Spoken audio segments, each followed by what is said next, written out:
Alhamdulillahirabbil alamin. Assalatu wassalamu ala sayyidil mursalin wa ala alihi washabbihi wa man da'a bi da'watihi ila yaumiddin. Asyhadu an la ilaha illallah wahdahu la syarika lah wa asyhadu anna Muhammadan abduhu wa rasuluhu sallallahu la nabiyya ba'dah. Usikum bi taqwallah faqad fazal muttaqun. Ya ayyuhalladzina amanu ittaqullaha haqqa tuqatih wa la tamutunna illa wa antum muslimun wattaqullaha wa tanzur nafsun ma qaddamat lighad wa taqullaha innallaha khabirun bima ta'malun. Qala Allah ta'ala fi kitabihil karim a'udzu billahi minasyaitonir rajim. Bismillahirrahmanirrahim. Ya ayyuhalladzina amanu udkhulu fis-silmi kaffah wa la tattabi'u khutuwatis syaitan innahu lakum aduwwun mubin. Sadaqallahul azim. Bapak-bapak, ibu-ibu yang dimuliakan Allah, alhamdulillah segala puja dan puji syukur sudah seharusnya terus kita panjatkan kehadirat Allah Subhanahu wa taala, karena terbukti Allah juga masih terus beri banyak nikmat pada kita sampai hari ini. Meskipun ujian Covid ini ternyata belum juga berakhir gitu, tetapi kalau kita menghitung nikmat Allah, maka nikmat Allah jauh lebih besar dibandingkan dengan ujian-ujian yang berdatangkan. Dan kita berharap rasa syukur kita pada Allah Subhanahu wa taala terus mendatangkan pahala, menggantikan kesulitan dengan kemudahan-kemudahan. Dan kita juga berharap kalau ada gelombang ketiga, ibu ya Pak ya, Covid-nya cukup sajalah gitu ya, sampai gelombang 2 itu udah babak belur gitu ya. Mudah-mudahan nggak harus lagi ada berikutnya gitu. Kita minta sama Allah ya, kita juga berusaha supaya selesai sudah gitu ya Covid ini ya, dan Allah gantikan semuanya dengan kebaikan. Salam sudah tercurah pada Nabi kita Muhammad Sallallahu Alaihi Wasallam, panutan kita, contoh abadi kita hingga akhir zaman. Bapak-bapak, ibu-ibu rahimahullah, sebenarnya tulisan ini saya bikin sudah lama merespon geng liberal yang sekarang itu terus saja gitu ya menyerang Islam ya. Suatu saat saya pernah diundang di sebuah diskusi tentang Islam liberal gitu ya. Lalu saya bikin tulisan, sebenarnya Islam liberal itu nggak fair. Kenapa Allah pengen Islam, pengen juga liberal gitu ya.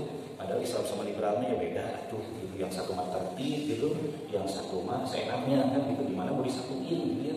Ujuk-ujuk jadi Islam liberal kayak gitu ya. Padahal mah kalau mau bicara tentang Islam ya Islam saja, kafah gitu ya. Kalau mau jadi liberal ya liberal saja gitu ya. Cuman kan pasarnya kaum muslimin gitu. Pengen bicara-bicara tentang seks bebas, pengen bicara-bicara tentang LGBT di tengah-tengah kaum muslimin gitu, ya harus dikemas-kemas kan gitu ya. Makanya Islamnya nggak berani ditinggalkan banget. Jadilah Islam liberal gitu ya. Orang Islam katanya Islam tapi pengen bicara tentang seks bebas buat anak-anak, yang penting bertanggung jawab gitu ya. Pengen bicara LGBT gitu ya, yang penting tidak merusak gitu ya. Nah, jadi aneh memang. Jadi pengantarnya waktu itu saya bilang ya kalau mau diskusi nggak bisa dengan Islam liberal, karena Islam dan liberal nggak bisa diskusi. Yang bisa itu adalah pertarungan pemikiran, kalaupun sanggup gitu ya. Tapi ya seperti biasa, ketika diajak untuk bertarung pemikiran, ya nggak sanggup, terus tuduhannya seperti biasa, itu Ustaz radikal, itu Ustaz ekstrim gitu ya. Diskusi gak canggung gitu ya, tapi tiba-tiba sudah langsung dicapnya yang tidak-tidak gitu ya. Jadi ya sudahlah memang begitu. Jadi sebenarnya tidak seindah yang di medsos Pak ya. Kalau di medsos kan kayak yang santun gitu ya, kayak lucu gitu ya. Kenyataannya nggak begitu. Kenyataan seringkali diajak diskusi yang fair aja diskusinya gitu, ternyata nggak sanggup juga gitu ya. Ya itulah kenapa saya bikin untuk menjelaskan tentang Islam yang sebenarnya, dan memang jadi nggak bisa dikompromikan dengan liberal gitu ya. Begitu juga jadi merespon nih statementnya Ade Armando gitu ya, yang mengatakan bahwa orang Islam tapi nggak setuju dengan syariat gitu ya. Saya mah muslim tapi nggak setuju dengan syariat Islam gitu ya, aneh juga gitu ya. Atau dia mengatakan bahwa saya muslim tapi saya tidak melakukan perintah sholat dalam Al-Quran gitu. Jadi menarik juga gitu pandangan-pandangan itu ya. Jadi saya pikir relevan waktu kita ngobrol-ngobrol kecil tentang persoalan itu ya. Dan Al-Quran Allah mengingatkan kita, a'udzubillahi minasyaitonir rajim, bismillahirrahmanirrahim. Ya ayyuhalladzina amanu udkhulu fis-silmi kaffah wa la tattabi'u khutuwatis syaitan innahu lakum aduwwun mubin. Ada harfu nida di sini Pak, ada seruan dari Allah Subhanahu wa taala. Ya ayyuhalladzina amanu, wahai orang-orang yang beriman. Dan seperti biasa orang-orang beriman akan mengatakan sami'na wa ata'na ya. Dan dalam Al-Qur'an itu ada 3 jenis manusia. Ada orang-orang yang beriman yang mengatakan sami'na wa ata'na, ada orang-orang yang kafir yang mengatakan sami'na wa asaina, ada orang-orang munafik sami'na wa hum la yasma'un gitu ya. Jadi tetap sampai hari kiamat gak akan semua orang beriman ya, biasa-biasa aja gitu ya. Gak mungkin kita bisa menjadikan orang itu semuanya beriman ya. Tetap saja begitu ada seruan Allah, gak semua orang akan mengatakan sami'na wa ata'na, tapi akan ada orang yang tetap mengatakan sami'na sami'na wa asaina. Kami dengar tapi kami asoi-asoi saja gitu ya. Ada juga yang mengatakan sami'na wa hum la yasma'un. Kami dengar tapi kami pura-pura tidak mendengar gitu ya. Golongan yang pertama disebut dengan orang-orang kafir, golongan yang kedua disebut dengan orang-orang munafik. Tentu kita adalah orang-orang yang akan mengatakan sami'na wa ta'na. Kami dengar dan kami taat ya Allah gitu ya. Apa yang diperintahkan oleh Allah, apa yang disuruhkan oleh Allah, udkhulu fis-silmi kafah. Ya, ada perintah Pak dalam Islam itu, perintah itu disebutnya fi'il amr. Ya, walaupun ada juga nanti khobar yang berupa perintah. Misalnya, ya ayyuhalladzina amanu kutiba alaikumusiyam. Kutiba itu bukan fi'il amr, bukan perintah, tapi dia fi'il madhi istilahnya Pak ya. Bu ya. Pada belajar bahasa Arab enggak Pak? Jadi supaya doanya enggak pakai bahasa Indonesia. Enggak apa-apa kan belajar bahasa Arab gitu, supaya doanya pakai bahasa Arab, sholatnya pakai bahasa Arab, jangan pakai sholat pakai bahasa Indonesia Pak. Enggak sah nanti. Boleh doa pakai bahasa Indonesia enggak apa-apa. Yang penting sholat jangan pakai bahasa Indonesia. Dan saya atau sholat dalam bahasa Indonesia ya. Allahu Akbar, Allah Maha Besar gitu ya. Bismillah. Jadi susah. Ya, udah aja. Kalau sholat pakai bahasa Arab aja ya. Akan nikmat kalau kita setidaknya mengerti lah sedikit bahasa Arab gitu ya. Enggak harus nahwu shorof, tapi harfiah pun lumayan lah. Walaupun sebaiknya nahwu shorof juga dipelajari gitu ya. Dalam nahwu shorof itu ada fi'il amr, itu adalah perintah gitu. Ada fi'il madhi itu lampau, ada fi'il mudhari itu proses present ya. Present future itu dalam bentuk mudhari namanya ya. Nah, biasanya perintah itu dalam fi'il amr seperti ayat ini Pak. Ya, udkhulu itu fi'il amr perintah ya. Kalau fi'il madhinya dakhala. Dakhala yadkhulu ya. Mungkin ada yang pernah belajar shorof Pak di sini ya. Pernah ya, doroba yadribu dorban fahuwa daribun wa zaka madrubun idrib lan tadrib madrubun midrubun gitu. Itu tasrifan namanya ya. Ini Pak nanti kalau belajar tasrifan saya juga masih terus belajar Pak, karena terus aja apa namanya ilmu itu nambah gitu, makin nggak ngerti ini buku pegangan saya nih Pak. Qawaid Lughatul Arabiyah ini apa kaidah-kaidah Lughatul Arabiyah. Di sini ada tasrifannya, ada tasrifan tuh Pak. Ya, ini harus terus dipelajari. Saya juga terus Pak, kenapa buku ini selalu saya bawa gitu sambil diam kalau nggak ngapa-ngapain belajar lagi gitu ya. Umumnya dalam Al-Quran itu perintah itu dalam fi'il amr udkhulu gitu. Ya, walaupun tidak selamanya. Kadang-kadang fi'il madhi dimajhulkan ya, itu bisa juga berarti perintah. Misalnya ya ayyuhalladzina amanu kutiba alaikumusiyam kama kutiba alal ladzina min qablikum la'allakum tattaqun. Enggak ada fi'il amrnya di situ. Tapi kenapa saum itu jadi wajib? Karena kalau fi'il madhi dimajhulkan itu berarti wajib sudah. Nah, gitu ya Pak ya. Ya. Nah, di sini diperintahkan oleh Allah untuk hulu fisilmi kafah. Masuk Islamlah kamu dalam keadaan kafah seluruhnya totally gitu ya. Kenapa di sini silmi? Karena kalau salmi itu artinya perdamaian, tapi di sini diartikan silmi yang dimaksudkan Islam. Ya, jadi kalau masuk Islam itu total, jangan kemudian jadi Islam liberal segala gitu ya. Ya, jadi harus masuk pada Islam itu total, nggak boleh kemudian pilih-pilih mana yang kita suka kita jalankan, kita terima, mana yang nggak suka kita tinggalkan, begitu. Kenapa? Karena semuanya perintah Allah itu baik gitu ya. Nah, karena itu apa sih yang dimaksud usul fisil kafah ini? Setidaknya ada beberapa persoalan yang bisa kita bahas kalau kita bicara usul fisil kafah ya. Yang dimaksud dengan Islam di sini apa? Adilun allazi anzalallah. Dia adalah din yang diturunkan oleh Allah. Ditangkini ala qatil insan bi rabbi, untuk ngatur hubungan manusia dengan dirinya. Wa ala qatil insan bi nafsi, hubungan manusia dengan dirinya. Wa ala qatil insan bi ghairi insan, hubungan manusia dengan sesamanya. Jadi kalau kita bicara Islam yang kafah itu semesta pembahasannya, pertama ada persoalan ala qatil insan bi rabbi, hubungan manusia dengan Allah Subhanahu wa taala dalam masalah akidah dan ibadah. Ini enggak bisa ditinggalkan. Gitu ya, nggak bisa orang hanya sekedar ingin ekstasi pemikiran yang belajar filsafat Islam tapi hanya belajar filsafat aja, nggak mau melaksanakan gitu ya. Kan ada juga orang yang begitu lalu mengangkat dirinya sudah sampai tingkatan ma'rifah, jadi sudah tidak lagi melaksanakan Islam gitu, kan ada gitu ya. Pada Rasul seumur-umur sampai meninggal dia paling taat, paling ngaji melaksanakan Islam gitu. Jadi kalau sekarang muncul tiba-tiba ada gerakan-gerakan yang mengatakan bahwa nanti pada tingkatan tertinggi orang sudah tidak lagi menjalankan perintah Allah gitu ya, karena tingkatannya sudah tinggi, wah ini pasti bohong Pak. Kenapa? Karena Rasulullah sampai akhir hayatnya menjalankan Islam, gitu ya, dalam konteks akidah dan ibadah. Walaupun insan binafsi, Islam itu mengatur hubungan manusia dengan dirinya dalam masalah-masalah makanan, dalam masalah pakaian, dalam masalah akhlak, dalam masalah saksiah. Ya, saya ngajar juga di Masjid Al-Barokah di Metro sana, itu sudah sampai bahasan tentang pakaian. Ya, jadi minggu ini sudah bahas tentang pakaian, minggu depan bahas tentang makanan. Ternyata Islam mengatur detail Pak tentang masalah pakaian. Ya, bukan cuma wanita yang pakaian diatur, laki-laki juga. Ya, kenapa? Karena nanti kalau bicara Islam tentang pakaian itu, pertama pakaian itu untuk menutupi aurat, pakaian manusia itu. Yang kedua untuk fashion. Yang ketiga untuk melindungi badan. Subuh-subuh kayak gini, ya jangan pakai katun yang tipis, nanti kedinginan. Harusnya Anda tebel untuk melindungi badan. Boleh nggak yang warna kuning, hijau, biru? Boleh. Namanya fashion, tapi intinya harus menutup aurat. Nah, bicara pakaian, nanti bicara tentang auratnya laki-laki. Mana auratnya laki-laki? Bicara tentang auratnya perempuan, apa itu auratnya perempuan? Ya, jadi semesta pembahasannya itu banyak banget gitu ya. Untuk bahas pakaian ini sampai 3 pertemuan Pak, tapi detail gitu, sampai contoh-contoh pakaian. Jadi Islam itu luar biasa kalau saya ya. Tapi Islam nggak berhenti sampai di situ, juga mengatur al-qadar insan, biwari banil insan. Islam mengatur juga hubungan manusia dengan sesamanya dalam masalah-masalah muamalah, dalam masalah-masalah tata pemerintahan, peradilan, ekonomi, pendidikan, sosial. Islam mengajar itu.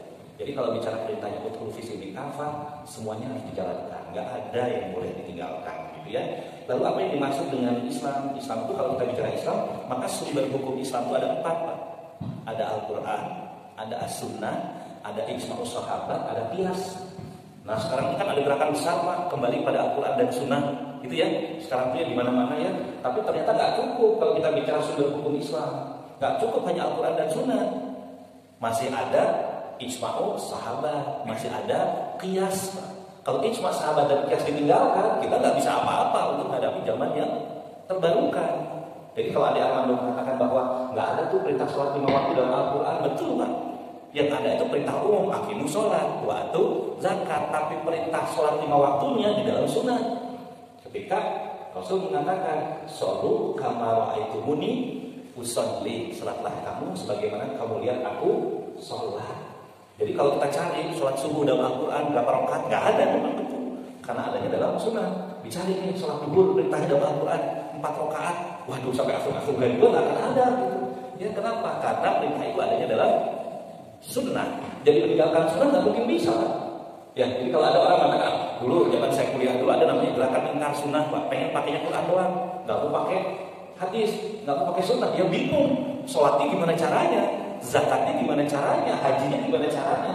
Karena tata cara sholat, haji, zakat itu adanya di dalam sunnah. Nah itu pentingnya sunnah. Tapi nggak cukup cuma sunnah. Ya, jadi perkataan Ade Armando itu betul Pak. Hanya sayangnya Ade Armando mengatakan itu untuk menyerang ajaran Islam kan gitu ya. Jadi seolah-olah sholat mah kumaha urang we, da taya perintahna dalam Al-Qur'an kan gitu. Padahal Rasul mengatakan shollu kama ra'aitumuni usolli, sholatlah kamu sebagaimana kamu lihat aku sholat gitu ya. Lalu kemudian nggak cukup sampai Al-Qur'an dan Sunnah. Jadi kalau gerakannya gerakan kembali pada Al-Qur'an dan Sunnah, ternyata sumber-sumber hukum Islam itu nggak cukup hanya itu. Ada yang disebut dengan ijma'us sahabat Pak. Salah satu ijma' itu apa? Al-Quran yang sekarang kita pegang itu hasil ijma'nya sahabat ngumpulinnya. Kan surat pertama bukan Al-Fatihah, betul nggak? Surat pertama bukan yang turun Iqra, al-alaq, Iqra bismi rabbikal ladzi khalaq. Harusnya kalau berdasarkan runutan turunnya ayat atau surat pertama teh kedah nama al-alaq heula ya gitu ya, Iqra dulu. Tapi kenapa begitu ke Al-Quran Al-Fatihah? Kenapa coba? Karena ijma'us sahabat bersepakat untuk membuat Al-Quran, menyusun Al-Quran sebagaimana yang sekarang kita terima, namanya Mushaf Utsmani, disusunnya pada masa Utsman, dan sahabat nggak ada yang mengingkarinya. Artinya apa? Sepakat sahabat tuh, begitulah susunan Al-Quran, nggak usah direvisi lagi. Kenapa? Karena sahabat itu adalah orang yang bertemu dengan Rasulullah, dan dalam Al-Quran sudah dikatakan radhiyallahu anhum wa radu anhu. Dari kalimat khasiyah Rabbah, Allah ridho pada mereka dan mereka ridho pada Allah dan Allah ridho pada mereka. Ya, kalau sekarang ada lagi yang menggugat Pak, namanya Syiah. Kelompok Syiah ini mulai menggugat lagi. Quran itu harusnya nggak begitu, karena surat pertama turun itu bukan Al-Fatihah. Kenapa kalau sekarang ada Al-Fatihah di awal gitu? Nah, kita mengatakan inilah ijma. Ijma itu artinya kesepakatan para sahabat, dan mereka nggak mungkin berdusta Pak. Karena sahabat ini generasi terbaik. Mereka mungkin salah, tapi ketika mereka sudah berijma, maka itu pasti benar gitu. Ya, jadi kalau sekarang orang mengatakan gerakannya kembali pada Al-Quran dan Sunnah, tapi nggak pakai ijma, akhirnya nanti orang jadi mengkoreksi lagi Al-Quran, jadi mengatakan harusnya susunannya diubah lagi gitu. Ya, kebayang ya Pak ya. Sekarang kalau kita nggak ngaji ya, serangan orang liberal itu jadi jika benar Pak. Gitu ya, oh iya benar juga nih gitu ya. Kayak yang iya gitu ya. Tapi namanya kaya jauhnya gitu ya. Jika punya gitu, tapi dan jika pada jauhnya gitu ya. Saya membaca satu buku tulisannya tokoh Syiah Indonesia gitu ya, Jalaluddin Rahmat gitu ya. Waduh, itu luar biasa, harus ada revisi terhadap Al-Qur'an dan sebagainya gitu ya. Macam-macam meragukan para sahabat dan sebagainya. Sahabat tidak maksum, betul. Sahabat tidak ada yang maksum. Yang maksum itu Rasulullah karena dia akan kesalahan. Tapi begitu sahabat berijma, maka itu jadi hukum yang harus kita ikutin gitu. Kebayang ya, Pak ya? Yang terakhir nggak cukup hanya sekedar ijma, tapi ada juga kias, Pak. Ya, kias ini menganalogikan satu persoalan dengan persoalan yang lain. Inilah istimewanya ajaran Islam. Sehingga sampai hari kiamat persoalan barunya akan bisa diselesaikan, Pak. Ya, sebagaimana saya pernah menerangkan pada bapak-bapak semua ya. Kalau cari tentang bayi tabung, wal ayat di Al-Quran.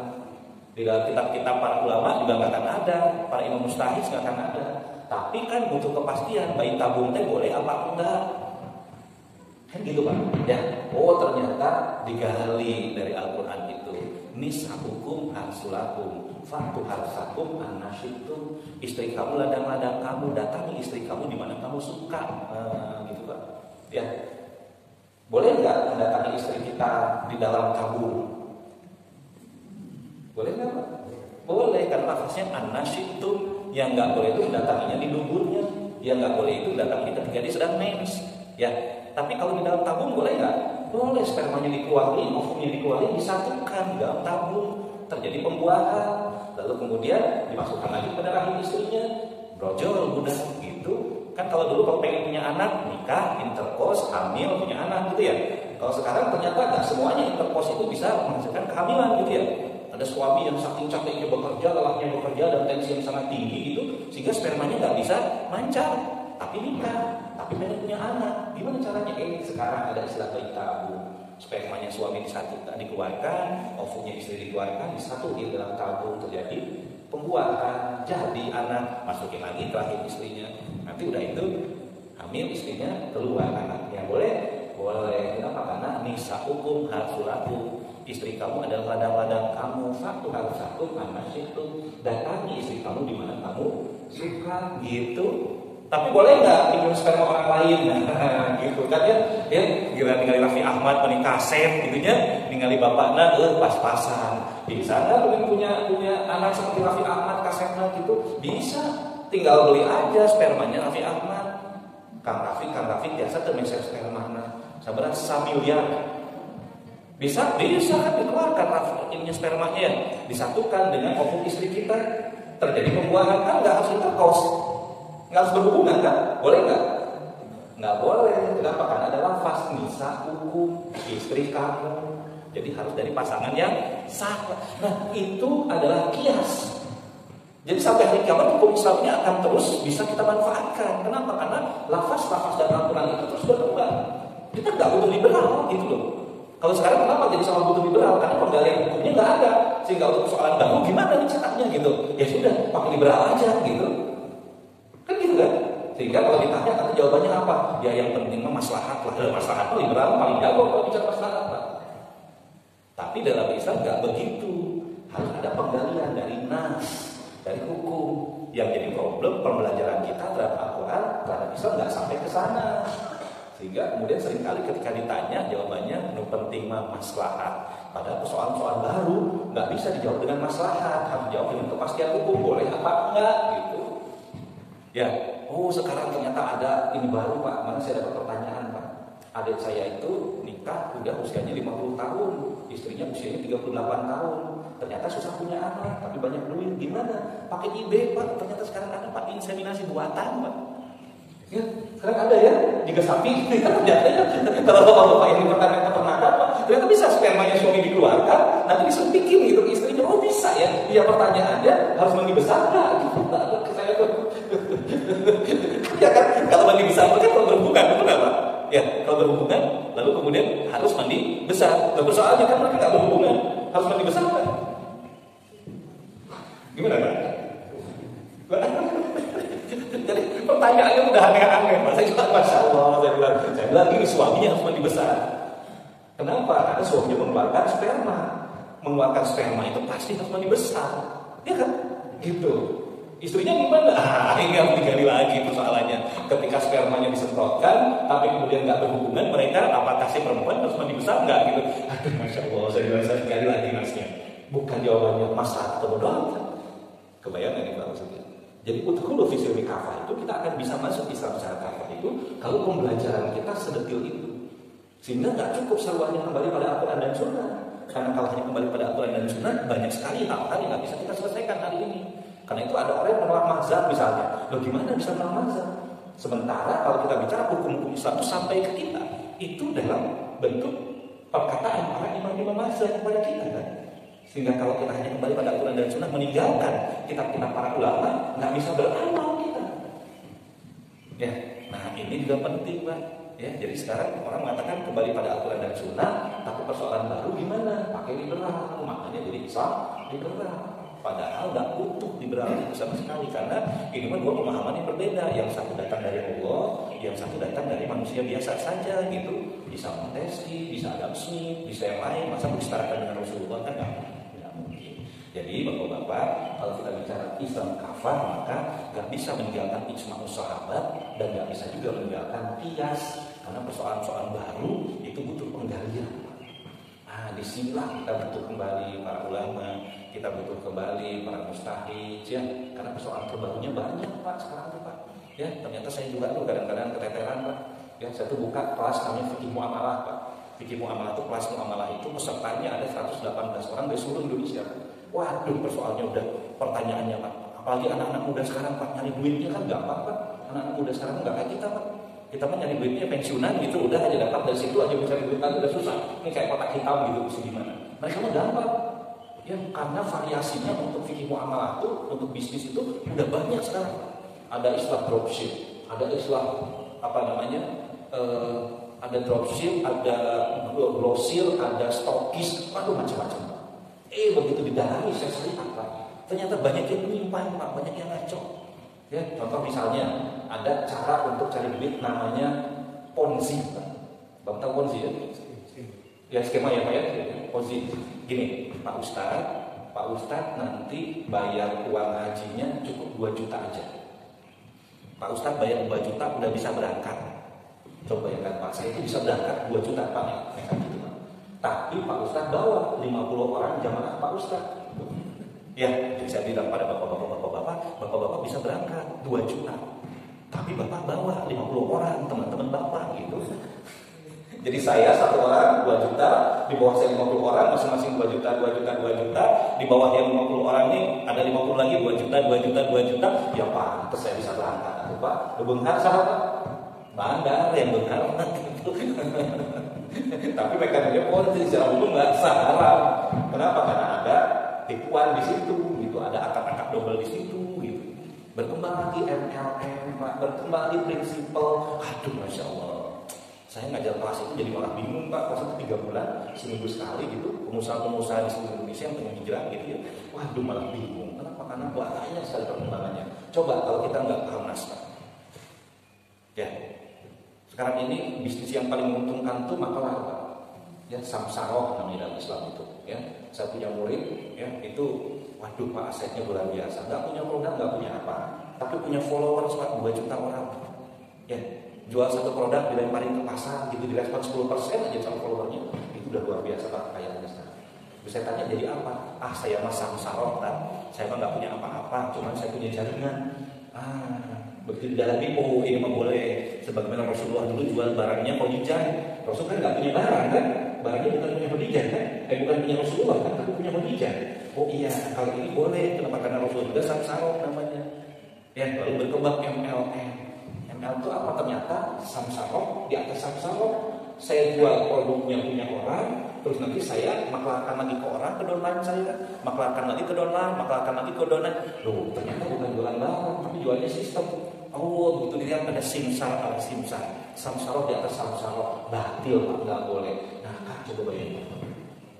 Persoalannya waduh, jadi rumit banget. Kalau kita cuma bicara kembali pada Al-Quran dan Sunnah, daya gimana kembali pada Al-Quran dan Sunnah itu, gitu. Kebayang nggak Pak? Ya. Asik Pak selain belajar Islam itu. Jadi bapak-bapak ibu-ibu, seruan Islam kafah itu nggak cukup hanya sekedar kembali pada Al-Quran dan Sunnah, karena masih ada ijma, masih ada qiyas. Kalau hanya kembali pada Al-Quran dan Sunnah, persoalan baru jadinya diambil oleh anak-anak liberal, sehingga muncullah geng Islam liberal, karena persoalan baru harus disikapi. Sementara dalam Al-Quran dan Sunnah nggak pernah ada persoalan baru itu jelas umumnya. Nah, ini yang menarik Pak. Ya, jadi mudah-mudahan dengan ngobrol-ngobrol seperti ini semangatnya jadi belajar Islam lagi, gitu ya, gitu ya. Jadi jangan kemudian begitu ditanya cuma jawab nggak ada dalam Al-Quran dan Sunnah, selesai gitu. Yang bisa gitu juga, gitu ya. Terus nanti kalau nggak ada dalam Al-Quran dan Sunnah disebutnya bid'ah lagi gitu ya, nggak gitu Pak. Bid'ah itu dalam persoalan ibadah ritual. Kalau dalam muamalah nggak ada bid'ahnya, dalam muamalah itu adanya halal haram, gitu. Jadi saya gini, dulu zaman Rasulullah ya prostitusi itu nggak boleh, betul nggak? Haram, betul nggak? Ya, sekarang ada prostitusi, nggak bisa dikatakan prostitusi bid'ah. Kalau prostitusi itu bukan bid'ah, tapi dia haram. Kalau bid'ah itu di dalam ibadah ritual, ya misalnya bapak-bapak sholat subuh, ya karena udah terlalu lama kita jadi orang Islam sholat subuh 2 rakaat, kita pengen bikin sholat baru, sholat subuh 3 rakaat, gitu. Udah bosan atau 2 rakaat wae, itu seumur umur. 3 rakaat lah ilang gitu. Nggak boleh, itu mah bid'ah. Kenapa? Karena dalam ibadah ritual. Kalau semua persoalan baru yang nggak ada dalam Al-Quran dan Sunnah dihukumi bid'ah, berarti bapak-bapak tuh lagi pakai pakaian bid'ah karena pakai batik. Rasul nggak pernah pakai batik gitu. Bid'ah dong Pak. Berarti kita ngajar pakai main bid'ah kan nggak ada pada masa Rasulullah kan. Nah yang seperti itu bukan dihukum bid'ah, tapi dihukumi halal atau haram gitu. Boleh pakaian batik nggak apa-apa. Nanti ketika kita bahas pakaian untuk laki-laki, larangannya cuma sedikit. Larangan buat laki-laki itu dia hanya nggak boleh pakai sutra, nggak boleh pakai emas kan gitu ya. Sebagai pakaiannya nggak boleh isbal. Isbal tuh di bawah mata kaki karena hujalan, karena sombong gitu. Itu aja. Boleh nggak saya pakai batik? Ya boleh. Walaupun Rasul nggak pakai batik dulu kan. Ya nggak ada di Arab batik juga caranya gitu. Nanti kalau semuanya nggak ada Rasulullah, karena nggak ada dalam Al-Quran dan Sunnah, itu disebut bid'ah kemarin materinya. Bid'ah itu hanya dalam ibadah-ibadah ritual. Nah gitu Pak. Jadi sebenarnya ini masing-masing bisa diklik Pak. Nanti suatu saat kalau bapak-bapak pengen belajar lebih dalam itu bisa didalami satu persatu ya. Jadi kalau bicara utul fisil kafah ya, harusnya sumber-sumber hukum Islam itu ada Al-Quran, ada Sunnah, ada ijma' sahabat, ada qiyas. Ya, jangan berhenti hanya sampai Al-Quran dan Sunnah. Nanti untuk persoalan terbarukan jadi diambil oleh anak-anak liberal kayak sekarang jadinya. Gitu ya. Lalu kemudian kalau kita bicara Islam kafah itu apa lagi yang dipahami? Nah, kalau bicara Islam kafah berarti kita bicara keimanan, ya, kita bicara amal soleh, kita bicara juga tentang fiqh dan tariqah. Jadi nggak cukup tuh Islam tuh hanya jadi ekspresi pemikiran. Ya, kenapa? Karena yang penting dalam Islam itu salah satunya amal. Kenapa muncul Islam liberal? Karena Islam hanya difahami dalam bentuk pemikiran, tapi tidak mau beramal. Makanya saya menyebutnya anak-anak liberal, anak-anak yang malas, senangnya berpikir, tapi belum amal, nggak mau gitu. Ya sholat nggak penting, sholat itu soal kita dengan Tuhan, hanya Tuhan yang tahu dengan kita rahasianya. Jadi gimana yang penting orang memantang gitu ke Tuhan gitu, nggak cukup Pak.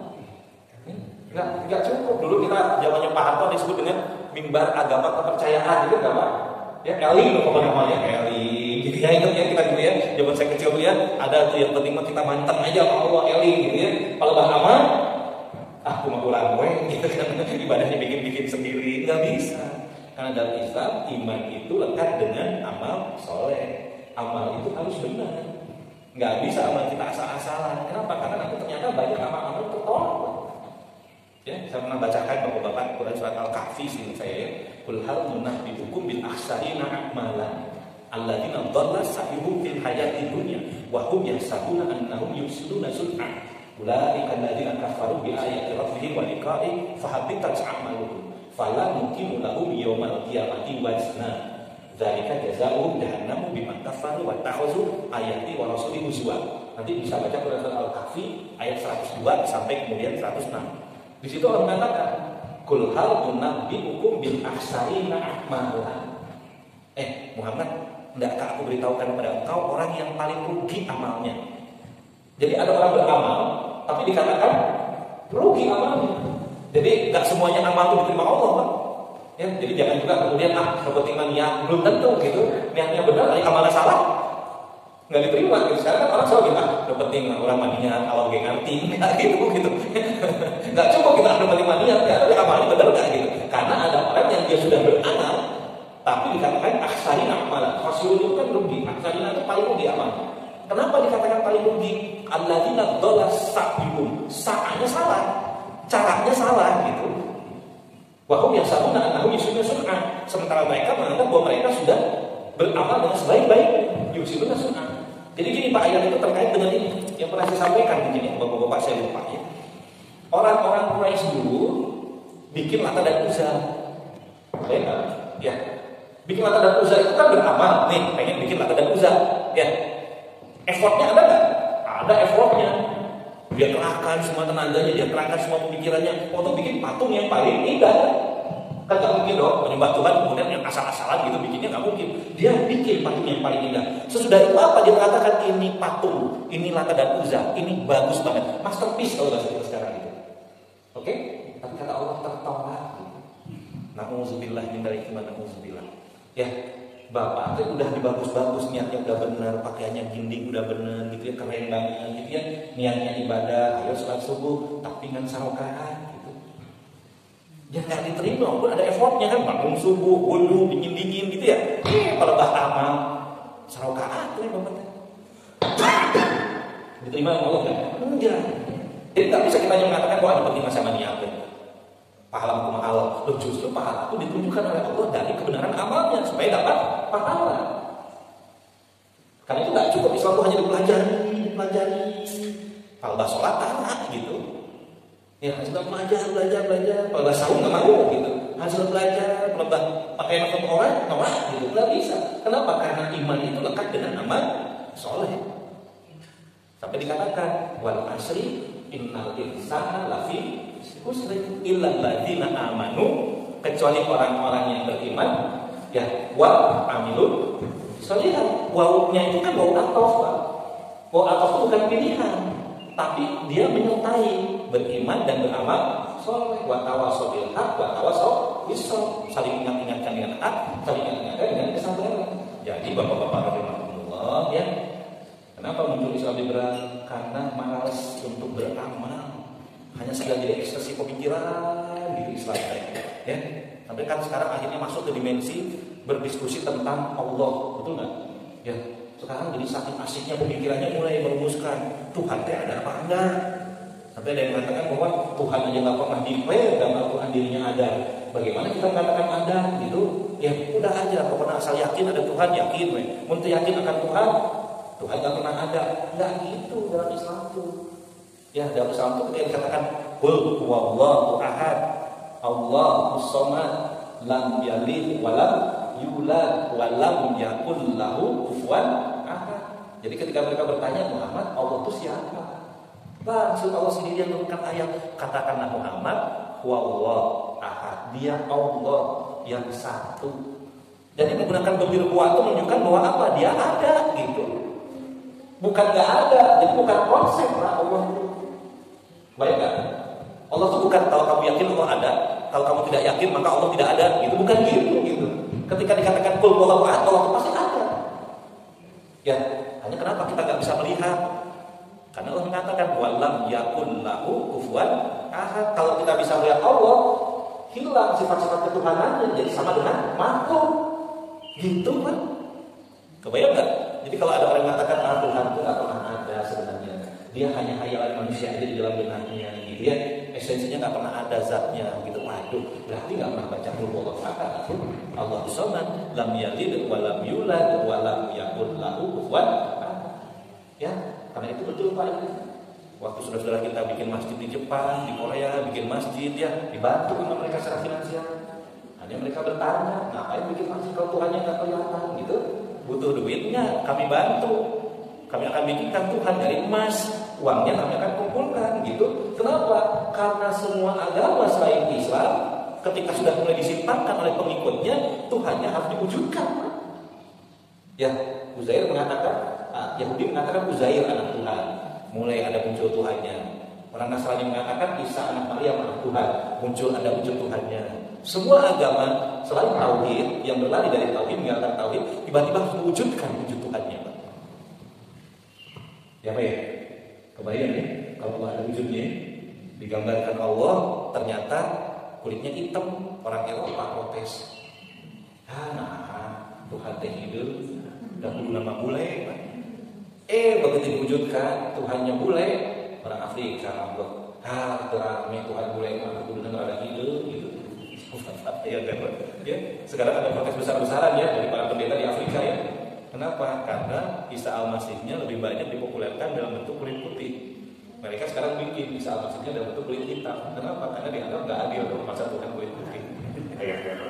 Coba kalau Allah itu diwujudkan dan wujud makhluk gitu ya Pak ya, begitu ditinggal itu, gini kasepan kene Tom Cruise, gini mangalo gitu kan, maksud kita minta itu mana. Jadi Pak, pembahasan itu luar biasa. Dan Islam pun dikunci mati dengan kata-kata qul huwallahu ahad, Allahus samad, lam yalid wa lam yulad wa lam yakul lahu kufuwan ahad. Selesai. Gak perlu diinterpretasikan lagi. Gimana wujudnya Allah, gimana jalannya, gimana duduknya, gimana silatnya, gimana ininya. Akhirnya menghambat kita untuk beramal kan?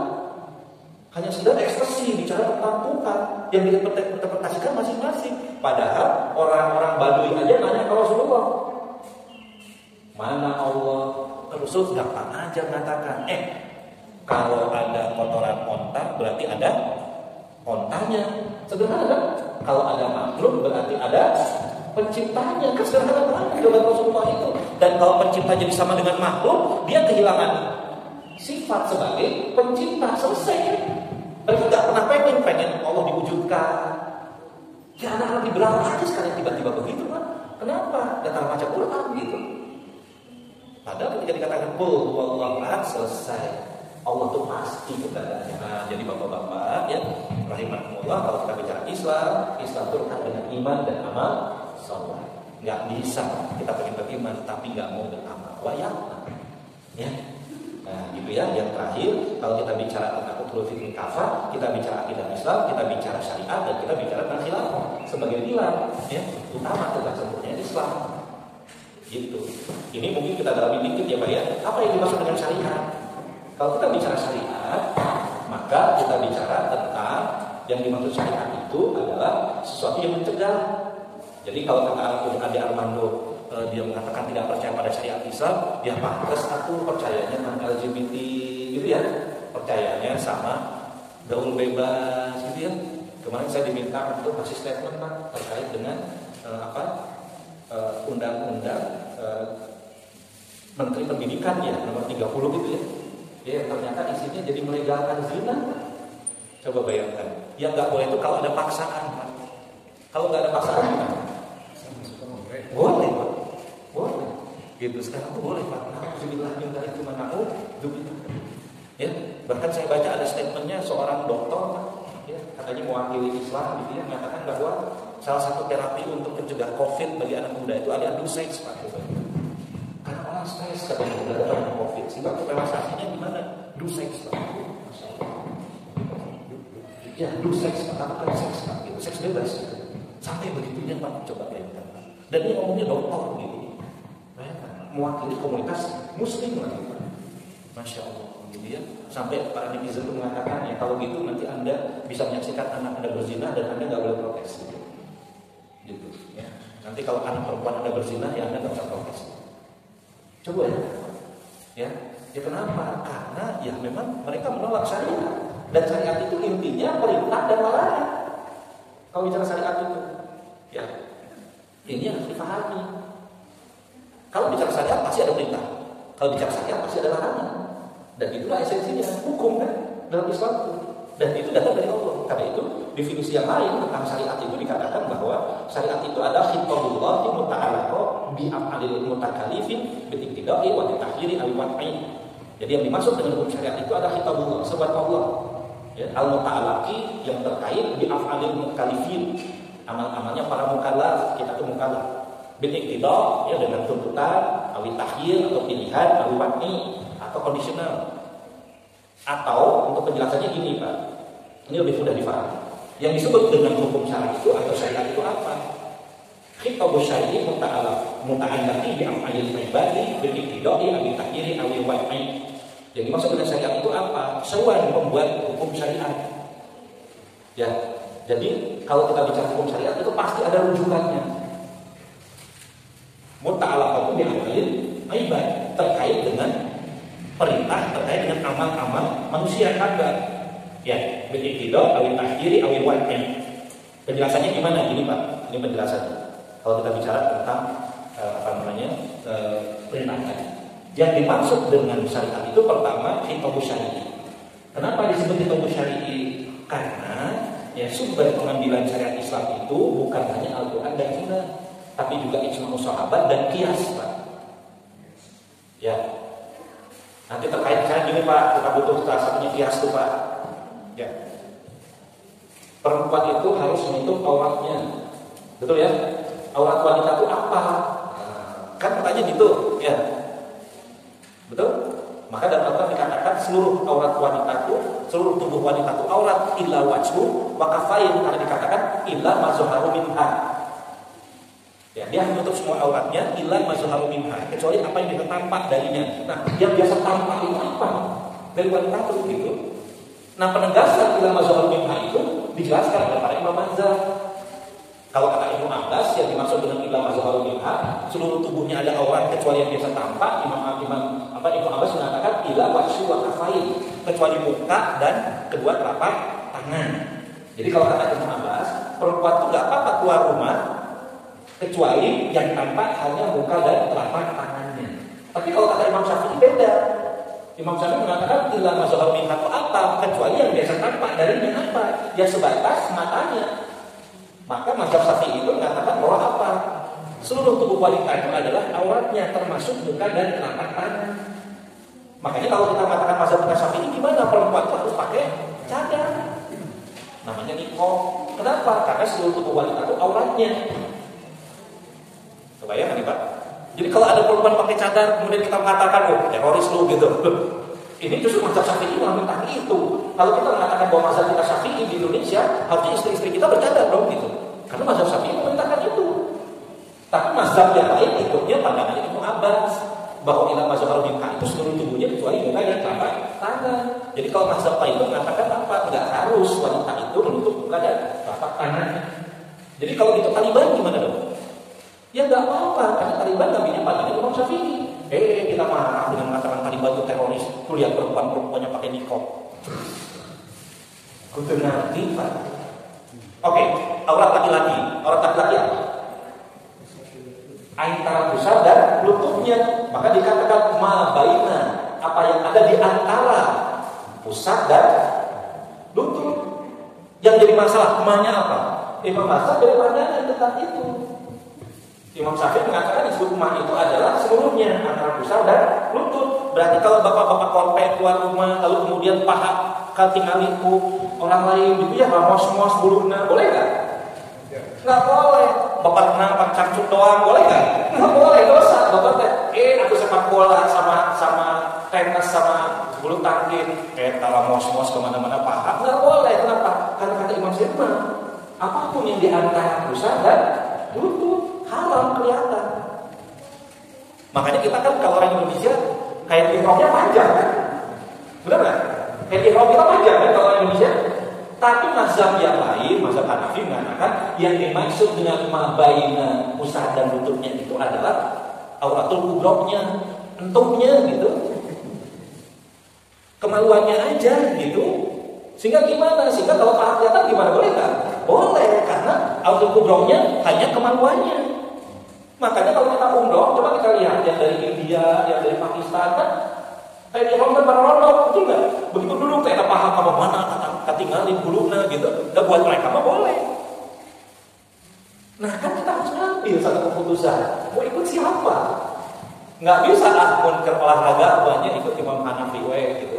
Dengan naon paha tinggalin gitu. Tapi kalau di soleh lah ingatnya Imam Syafi'i gitu. Bisa gitu. Ada satu kepastian. Mau ngambilnya yang mana? Kalau kita bukan Imam Syafi'i buat para perempuan.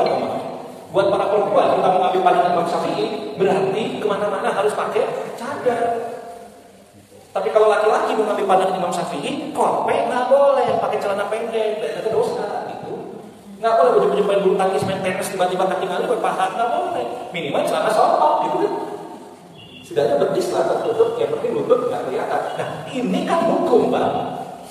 Kenapa? Karena kalau kita bicara syariat, kita harus syari. Sebuah pembuat hukum syariat. Maksudnya Apa yang ada dalam Al-Quran, apa yang ada dalam Sunnah, ijma dan qiyas. Waduh Pak, kalau di dalamnya harus cepat. Ya, sampai saya baca sebuah buku itu Pak, judulnya Nizamul Ijtimai fil Islam. Itu di buku itu dikatakan seorang laki-laki itu kalau sudah melamar seorang perempuan, maka dia boleh melihat apa yang membangkitkan dirinya untuk menikahi wanita itu. Itu hadisnya jelas gitu. Falyara, maka lihat apa yang dorong Anda adalah nikahinya untuk menikahi perempuan itu gitu. Jadi dalam Islam kalau sudah masuk lamaran itu jangan dilama-lamakan. Kenapa? Karena ada kerinduan, ada hasad, dan harus ditampil lamaran itu rantai. Biasanya banyak bahayanya ketika lamaran sudah diterima, nikah belum, akhirnya sudah berduaan, terjadi zina karena dianggap sudah istrinya. Makanya dalam Islam didorong, laki-laki kalau kalian sudah melamar seorang wanita, kamu boleh lihat apa yang membangkitkan hasrat kamu untuk menikahinya gitu, untuk segera menikahinya. Ya, lafaznya apapun. Boleh dia begitu sudah melamar, Pak, saya pengen melamar anak bapak. Terus kata calon itu hati, mangga saya ditampi lamaranna. Ya, sing sakeun berokna tingali koyo nikah. Ini tuh sahabat. Nah, ini kan bahasa hukum. Kita bukan bicara porno, kita bicara bahasa hukum. Boleh nggak begitu sudah melamar seorang perempuan diterima oleh ayahnya, disingsakan berokna supaya saya bisa cepat menikahinya. Ada ayah dari sudah tingali. Ini butuh pandangan imam mazhab kan, karena hadisnya yang mengatakan falyan maka lihat. Maka Imam Syafi'i mengatakan, kalau mazhab Syafi'i mengatakan tidak boleh. Yang boleh itu apa yang biasa tampak. Kenapa? Karena wanita itu terhormat, Pak. Jadi kalau mau nanya kepada makhluknya, ada cacatnya apa enggak, gitu. Kebayang nggak Pak? Ya. Kan saya sudah pernah sampaikan ke bapak-bapak ya, begitu melamar seorang wanita, karena seluruh tubuh wanita itu ada auratnya, dia nggak kelihatan. Kalau laki-laki kelihatan cacatnya, karena kalau tubuh laki-laki kan bukan aurat, kupingnya bisa terpotong, kelihatan katinggali. Mau nggak nikah dengan seorang laki-laki yang kupingnya terpotong? Atau misalnya si laki-lakinya pernah kecelakaan kerja, dadanya pernah rusak gitu, katinggali laki mah, dan ini bukan auratnya, perempuan aurat. Begitu kita melamar seorang perempuan, begitu malam pertama dibuka, ternyata nggak ada kupingnya. Ternyata nggak ada puting susunya karena kecelakaan kerja. Mau nggak nikah dengan begitu? Nah itu Pak maksudnya Pak. Makanya biasanya kan kalau khutbah nikah itu kan pengantarnya itu disampaikan ke orang Sunda ya, membawa mulai dari kepala sampai ujung kaki sempurna semuanya, termasuk entuhna kan gitu supaya memberikan isyarat. Sebenarnya hadis itu mengatakan enggak, silakan gitu. Tapi kalau mazhab yang lain membolehkan Pak. Boleh, kalau lihat pahanya boleh, nggak boleh. Yang penting itu bisa dorong kamu untuk menikahinya. Kita mazhab Syafi'i, Pak. Tiba-tiba ada orang lamar seorang perempuan diterima sama bapaknya, karena nggak ngerti ini mazhab Syafi'i disiksakan berokna, wah terjadi nikah dulu demi tahu. Itu hukumnya, Pak. Kenapa kita butuh pandangan-pandangan para imam itu untuk mengartikan kitab syar'i, sebab buat hukum syariat. Ada Al-Quran, ada Sunnah, ada ijma sahabat, ada qiyas, Pak. Nah, kebayang ya, kalau apa yang dimaksud dengan muta'alaqu bi af'alil ibad. Kenapa disebut ma'ibad, nggak disebut mukallaf? Karena ternyata nanti dalam hukum Islam, Pak, dalam syariat ada perintah pada semua orang, walaupun dia bukan mukallaf. Kita itu mukallaf, Pak. Perempuan itu mukallaf ketika dia tidak gila, lalu dia sudah mens. Berarti dia sudah mukallaf. Laki-laki itu dia tidak gila dan dia sudah mimpi basah. Itu mukallaf namanya. Tapi kenapa di sini kita busyari muta'alaqu bi af'alil ibad? Kenapa nggak disebut mukallaf? Karena nanti ada perintah.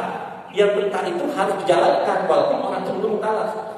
Ya saya contohkan misalnya Pak, zakat Pak. Ya, banyak orang stres sekarang tapi dia kaya. Kan kalau orang stres dia gila kan nggak usah sholat Pak. Karena nggak ada perintah sholat buat dia diangkat. Tapi kalau zakat gimana? Kan tetap kena zakat dia. Kenapa? Karena zakat itu kenanya pada hartanya, bukan pada dirinya. Walaupun dia stres, walaupun dia udah nggak bisa sholat karena stres, tetap kalau hartanya di atas nisab, dia kena kewajiban untuk mengeluarkan zakat. Dia nggak mukallaf karena sudah diangkat hukum. Atau misalnya orang-orang yang sudah pikun Pak, ya kan ada orang yang sudah pikun Pak, udah nggak ingat lagi gitu. Ya neneknya istri saya udah pikun, udah nggak ingat lagi, udah nggak kita perintahkan sholat. Karena kalaupun sholat udah lupa. Gitu. Tapi kalau dia banyak uangnya di atas nisab, dia kena zakat. Kenapa? Karena yang kena itu adalah malnya. Makanya disebut ibadah maliyah kosong. Walaupun untuk sholat udah nggak perlu, saum nggak perlu, haji udah nggak bisa, udah nggak ingat apa-apa kok. Tapi ternyata di rekeningnya ada 1 miliar gitu. Banyak nggak yang ini sekarang? Banyak yang gini sekarang gitu. Kalau dia nggak menunaikan zakat gimana? Dosa. Siapa yang dosanya? Orang yang mengurusnya dan dia juga berdosa. Tuh Pak, kenapa? Iba. Nah, dikit lagi Pak, maaf waktunya. Ya. Lalu bil iqtidah sesuai dengan tolaknya. Nanti dari satu ada perintah yang berupa fi'lan, ada yang berupa tarki. Fi'lan itu perintah untuk beramal, tarki itu perintah untuk meninggalkan. Jadi bisa gini, diperintahkan untuk jaga kehormatan. Ya gudu min absarihim wa yahfazu furujahum. Diperintahkan kita tuh Pak, setiap laki-laki itu harus menjaga pandangannya dan harus jaga kemaluannya. Itu perintah. Ya, dan ada larangan. Larangannya apa? Kalau ada perintah pasti ada larangan. Ya larangannya apa? Gak boleh kemudian melihat perempuan lalu kemudian dipelontokan gitu Pak. Agak ada di sini mah, di sini mah bapak-bapaknya saroleh itu ninggalin gelis deh langsung enggak mau gitu.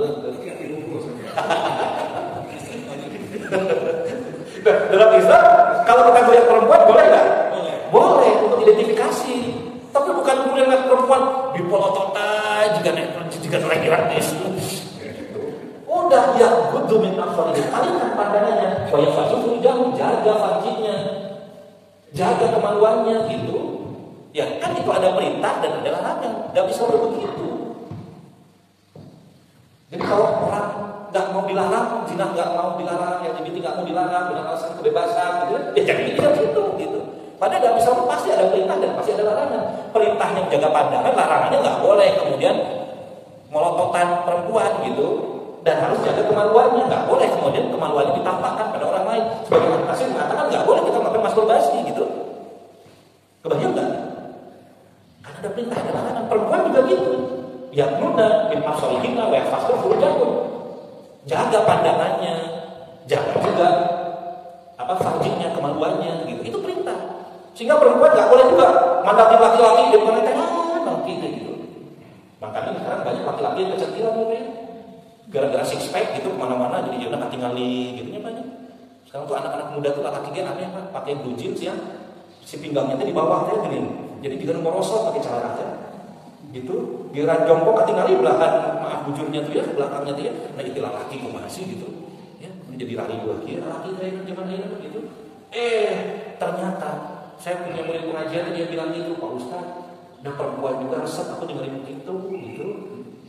Saya bilang aduh kasihan ya kalau gitu ibu-ibu ayahnya, makanya banyak laki-laki yang kemudian pengen six pack ya ada orang six pack nanaonan gitu kalau bukan untuk kesehatan. Ternyata enggak. Sekarang memang banyak laki-laki yang pengen six pack kemudian nanti sininya tuh ditinggalin kayak ibu. Jadi pakai kaos pondok kemana-mana. Ini ketinggalin. Aduh. Nah nggak boleh dipotong itu. Kalau ibu senang gitu ya, nggak paksa gitu. Jadi kalau nilai aja salokatnya itu lah, ada salokat. Gitu dipotong. Yang si bapak. Jadi ada perintah, ada larangan. Ya wayangna karena kita muslim kayak waktunya juga ya perlu ada pilihan. Ya pilihan itu antara melaksanakan meninggalkan. Ada juga hal yang sifatnya ibadah boleh. Ya dan kemudian ada bilwad'i conditional. Nanti ada disebut dengan sebab, syarat, sah, batal, mani, azimah, rukhsah. Misalnya gini, ya fikih yang terbarukan Pak. Bapak dari gedung sate habis kerja naik ke atas tuh ke tol ya apa namanya Japati ya Pasopati naik ya menjelang maghrib di situ macet dari rumah begitu azan bapak masih di atas sok cari dalam kitab-kitab fikih Pak yang menjadikan kita boleh meninggalkan sholat disatukan dengan sholat berikutnya duhur ke asar, asar ke duhur, maghrib ke isya, isya ke maghrib itu karena jarak safar betul nggak?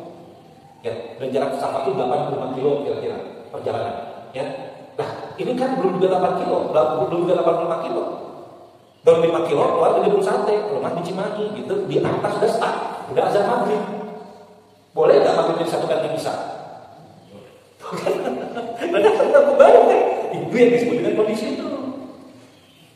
Kalau bapak ngambil boleh, ya boleh disatukan di isya. Kalau saya nggak ngambil itu karena buat saya kebolehannya hanya jarak safar. Jadi gimana? Ya saya biasa gantian sama istri. Ya pernah terjebak macet di situ gimana? Gantian aja. Saya tayamum, saya ambil di mobil. Istri saya tayamum, saya ambil di mobil. Gantian kita. Ini nyupirnya gitu. Dan udah maghrib atau nggak mungkin kita bisa kebagian maghrib kan udah macet. Nah ini yang disebut conditional Pak. Nanti para ulama menetapkan kondisi-kondisi seperti itu. Oh boleh ternyata, gitu kan? Kenapa? Karena ada kondisi walaupun jarak safahnya tidak terpenuhi, tapi memang tidak ada lagi pilihan karena tidak bisa melakukan sholat. Bapak punya pilihan mau sholat di situ atau kemudian bapak mau menyatukannya dengan isya, gitu. Tapi bisa nggak subuh disatukan dengan duhur? Kabogohan teh, habis nonton sepak bola, bangun-bangun aja jam 6, ini juga jadi duhur gitu, nggak boleh. Itu kondisi itu gitu. Nah inilah syariat. Jadi dia sampai kapanpun bisa digali. Jadi kalau orang merasanya tuh sibuknya mau pakai apa gitu, jadi aku mau berani gitu, yang penting asik aja lah. Makanya muncul liberal. Disitulah pentingnya kita belajar Islam. Karena kalau bapak nggak belajar Islam, nggak mengerti tentang syariat, pasti bakal akan jadi liberal. Karena akhirnya apa? Hukum-hukum yang terdahulukan kebingungan untuk menyikapinya. Kumaturang akhirnya hukum-hukum yang pokok juga dilanggar. Larangan zina ya dilanggar, LGBT dilanggar, sholat nggak lazim dilakukan. Islam hanya semata ekspresi pemikiran akhirnya. Alhamdulillah ini dari Alhamdulillah sudah jam 6 kurang seperempat. Mudah-mudahan bermanfaat obrolan kita ya Pak ya. Sehingga semangatnya betul fisilmi kafah. Wala tatabi'u khutuwatis syaitan innahu lakum aduwwun mubin. Mudah-mudahan nanti yang butuh PPT-nya saya sampaikan nanti kepada ya bisa diminta Pak. Itu saja, mungkin ada satu dua pertanyaan. Iya Pak. Kalau Bapak ngambilnya mazhab Syafi'i. Jadi kalau kita lihat di ihram kita kenapa panjang-panjang kan kita tertib banget kan. Ya, coba lihat di ihram yang ada di Indonesia pasti tertib panjang ya. Karena kalau kasih sampah kita tahu kita makan, tapi coba lihat saudara kita yang dari India, Bangladesh gitu kan kadang-kadang orang jadi risih kita ketinggalan dulu paha kaki kering panas gitu. Jadi pakai ihram dengan sebatas ini kadang-kadang sebatas betis gitu ya. Jadi mengalami ada nyimsak gitu ketinggalan paha di buat laki-laki loh ya, buat laki-laki. Buat mereka enggak batal, karena buat mereka disebut dengan aurat itu ya itu adalah auratul kubrohnya, entungnya gitu. Jadi kalau paha enggak terkategori. Makanya saya pernah sholat waktu itu di masjid mana lupa saya itu. Kebetulan ada anak muda yang pakai celana itu ya, gitu kan, yang pinggangnya dihadap ya, gitu kan. Begitu kok ketinggalan belahan bujur aja. Akhirnya setelah sholat saya ingatin Anda batal sholatnya. Kenapa? Karena bujur Anda ketinggalan gitu. Dan itu aurat Anda nggak boleh gitu. Kenapa? Karena kita pada Syafi'i ya harus tertib. Paha nggak boleh kelihatan. Termasuk bujur kita nggak boleh kelihatan. Maaf ya, ini bahasa apa? Itu bahasa Indonesia bujur teman. Lebih tepat terus nyebut pantatnya, paling bujurnya. Bujur nggak boleh kelihatan kalau lagi sholat gitu loh. Ya, jadi kalau bapak pakai kaos pendek, misalnya sholat, kebetulan pakai kaos pendek, jadi ganti aja kaosnya, panjangin supaya ketika kita rukuk sujud nggak kelihatan belakang ini gitu. Gitu Pak maksudnya. Ya, baik. Terima kasih. Itu aja mungkin Rabbana atina fid dunya hasanah wa fil akhirati hasanah wa qina adzabannar. Alhamdulillahirabbil alamin. Assalamualaikum warahmatullahi wabarakatuh.